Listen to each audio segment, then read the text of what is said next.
अस्सलाम वालेकुम नाज़रीन, आप देख रहे हैं डेली पाकिस्तान। मैं हूं आपका मेज़बान काशिफ शकील। मेरे साथ मौजूद हैं एडवोकेट रिदा नूर। नाज़रीन, आज हम बात करेंगे हत्तक इज़्ज़त, डिफेमेशन। जो कुछ लोग आपस में बैठे होते हैं, एक दूसरे की तज़लील करते हैं, कुछ किसी को टॉन्टिंग वे में कुछ कहता है, कोई किसी को बात मारता है, गाली निकालता है, उसकी हत्तक इज़्ज़त करता है। कानून में इसकी क्या सज़ा है, इसको किस तरह ट्रीट किया जाता है, क्या इसकी माफ़ी होती है, क्या इसका हर्जाना अदा करना पड़ता है, ये सब हम जानेंगे रिदा नूर से। मैं बिला तमहीद रिदा की तरफ जाता हूँ और रिदा से पूछता हूँ कि रिदा इसके बारे में हमें थोड़ा गाइड करें। जी रिदा, अस्सलाम वालेकुम। वालेकुम सलाम। डिफेमेशन, हत्तक इज़्ज़त को डिफेमेशन कहा जाता है लीगल लैंग्वेज में। डिफेमेशन दो किस्म की होती है, एक सिविल डिफेमेशन, एक क्रिमिनल डिफेमेशन। तो सिविल डिफेमेशन में कौन सा ज़्यादातर डैमेजेस होते हैं और क्रिमिनल डिफेमेशन में डैमेजेस के साथ साथ सज़ा भी मिलती है। और ये दोनों काइंड्स ऑफ डिफेमेशन है तो इकट्ठी भी चल सकती हैं। तो अगर एक बंदे को किसी ने तौहीन अमेज़ अल्फाज उसके लिए इस्तेमाल किए और उसकी वजह से उसकी रेपुटेशन इंजर्ड हुई है, तो वो ज़रूरी नहीं है कि सिविल में केस लेके जाए। सिविल और क्रिमिनल दोनों में पैरेलल क्लेम्स लेकर जा सकता है अदालत में। अदालत को अप्रोच कर सकते हो और दोनों अदालतों से उसको साइमल्टेनियस रिलीफ मिलेगा। तो मैं आपको बताती हूँ सिविल डिफेमेशन होती क्या है। सिविल डिफेमेशन के लिए सिविल डिफेमेशन ऑर्डिनेंस 2002 है। उसके मुताबिक अगर कोई भी शख्स कोई भी ऐसा काम करता है या कोई ऐसी हरकत करता है या कोई ऐसी स्टेटमेंट देता है, कोई भी ऐसी अल्फाज इस्तेमाल करता है किसी भी शख्स के मुतल्लिक, ताकि उस शख्स और उस अल्फाज इस्तेमाल करने की वजह से उस शख्स की सोसाइटी में इज़्ज़त नीचे हो जाती है या उसकी रेपुटेशन, उसकी हर्ट होती है, उसकी पर्सनैलिटी पे कोई इफ़ेक्ट पड़ता है या फिर लोग उसको अच्छी नज़र से देखना छोड़ देते हैं। बात की वजह से लोग उसको अच्छी नज़र से देखना छोड़ देते हैं। मतलब ये सिविल आप कह रही हैं डिफेमेशन। जी बिल्कुल, सिविल डिफेमेशन। कोई भी बंदा एक ऐसी बात करता है जिसकी वजह से दूसरे बंदे की रेपुटेशन इंजर होती है, लोग उसका मजाक उड़ाते हैं या उसको नफ़रत अंगेज़ तरीके से देखते हैं या उसके बारे में अजीब अजीब बातें कहना शुरू कर देते हैं, तो वो डिफेमेशन के ज़ुमरे में आता है, सिविल डिफेमेशन के ज़ुमरे में। ये जो आपने मुझे बात बताई है ये तो सारी आ गई सिविल में।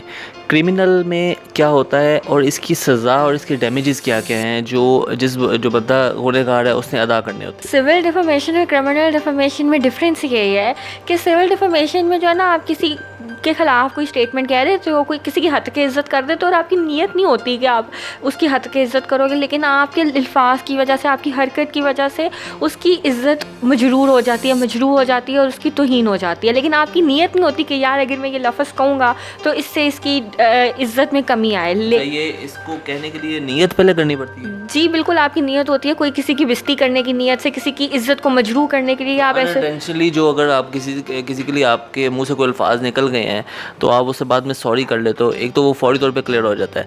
अब अगर वो इसको भी घसीटा जा सकता है कि वो कह रहा है कि यार एक एक्सेप्ट कर लेता है कि मैंने अनइंटेंशनली बोल दिया, तो वो उसको भी वो घसीट सकता है। देखिए, unintentional use of word civil defamation में आएगा, लेकिन अगर आप इंटेंशनल यूज़ उस बंदे के ख़िलाफ़ ऐसे अल्फाज इस्तेमाल कर रहे हो जो उसकी इज़्ज़त के ख़िलाफ़ हैं या जो उसको डिफेम कर रहे हैं सोसाइटी में, तो वो क्रिमिनल डिफेमेशन की तरफ चले जाएंगे। उसकी सज़ा है 2 साल तक या जुर्माना है या दोनों है, और उसकी जौन सा है डिफेंसेस अलग हैं और उसका केस अलहदा चलता है और वो सेशन कोर्ट में चलता है। जबकि जो सिविल डिफेमेशन है वो एक अलहदा चीज़ है।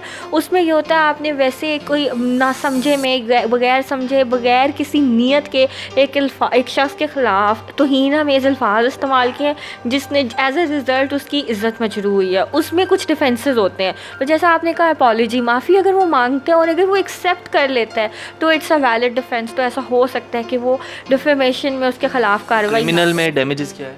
क्रिमिनल में 2 साल तक सज़ा है और साथ में थोड़ा सा जुर्माना है। जुर्माना इतना ज़्यादा नहीं होता, लेकिन depending on the reputation you had. तो अगर जुर्माना बेसिकली डिपेंड करता है जो एक शख्स की रेपुटेशन होती है उस पर। अगर आपकी ज़्यादा रेपुटेशन है तो आपका ज़्यादा जुर्माना होगा। ये मुझे बताइएगा कि ये जो मीशा शफ़ी ने अली ज़फ़र पे किया हुआ है ये सिविल है क्रिमिनल है? ये क्रिमिनल डिफेमेशन में है। उन्होंने क्रिमिनल डिफेमेशन में किया हुआ है क्योंकि उन्होंने इंटेंशन, उनके मुताबिक, उनके क्लेम के मुताबिक उन्होंने जानबूझकर उनकी इज़्ज़त को मजरूह किया और उन पे ऐसे इल्ज़ामात लगाए हैं जिसकी वजह से सोसाइटी में उनका रैंक लोवर्ड हुआ है।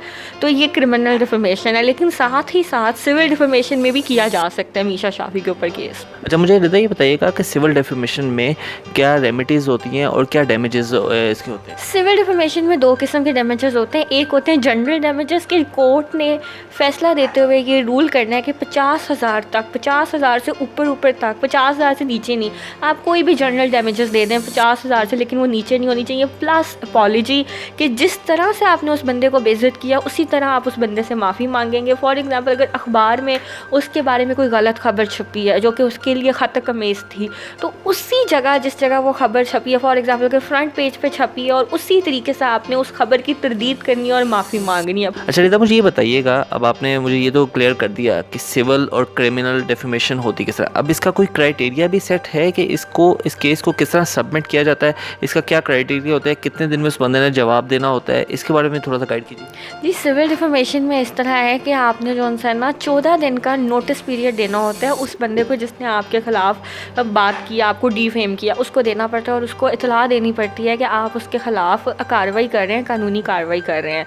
14 दिन का आपको उसको टाइम पीरियड देना पड़ता है, और वो 14 दिन का टाइम पीरियड स्टार्ट इस तरह होता है कि जब उसने डिफेमेटरी स्टेटमेंट आपके ख़िलाफ़ की है उस दिन से लेके 2 महीने तक, आप 2 महीने के अंदर अंदर आपको 14 दिन का टाइम पीरियड देना पड़ता है, या फिर जिस दिन आपको पता लगे कि उस शख्स ने आपके बारे में डिफेमेटरी स्टेटमेंट पास की। क्योंकि यूजुअली ऐसा होता है कि आपके पीछे से कोई बात कर दे तो आपको महीने बाद पता लगता है आपके बारे में बात की, तो जिस दिन आपको पता लगे आपके बारे में डिफेमेटरी उस स्टेटमेंट, दिन से टाइम शुरू होगा। ये तो होगा सिविल का। अब इसका इसी तरह मुझे बताइएगा क्रिमिनल का। क्रिमिनल का आपको प्राइवेट कंप्लेंट फ़ाइल करनी पड़ती है, उसको इस्तगासा कहते हैं। आपने सेशन कोर्ट के सामने अपनी केस सबमिट करना होता है कि मेरे साथ इस तरह हुआ है और इस तरह मुझे डिफेम किया हुआ है, और फिर सेशन जज उसका कॉग्निजेंस ले लेते हैं और उसको सबमिट कर लेते हैं, एक्सेप्ट कर लेते हैं और आगे ट्रायल ऑर्डर करते हैं। आखिर में मुझे बताइएगा इन दोनों सिविल और क्रिमिनल में जो दफ़ात इस्तेमाल होती हैं वो कौन सी हैं?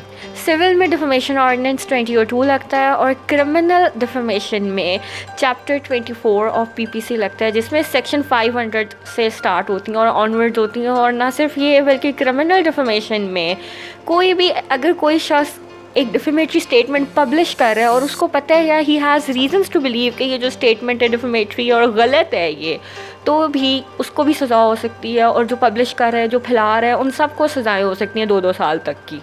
थैंक यू सो मच रिदा ने आज हमें एक नई चीज़ से आगाह किया। हतक इज़्ज़त जो डिफेमेशन है वो 2 तरह की होती है, सिविल और क्रिमिनल। इस दोनों होती किस तरह है और इसका खमियाजा किस तरह अदा करना पड़ता है, ये आपने हमारी सारी वीडियो में देखा, जाना। मज़ीद इस तरह की वीडियो लेके आपकी खिदमत में हाज़िर होते रहेंगे। अपने मेज़बान काशिफ़ शकील को इजाज़त दीजिए। देखते रहिए डेली पाकिस्तान। अल्लाह हाफ़िज़।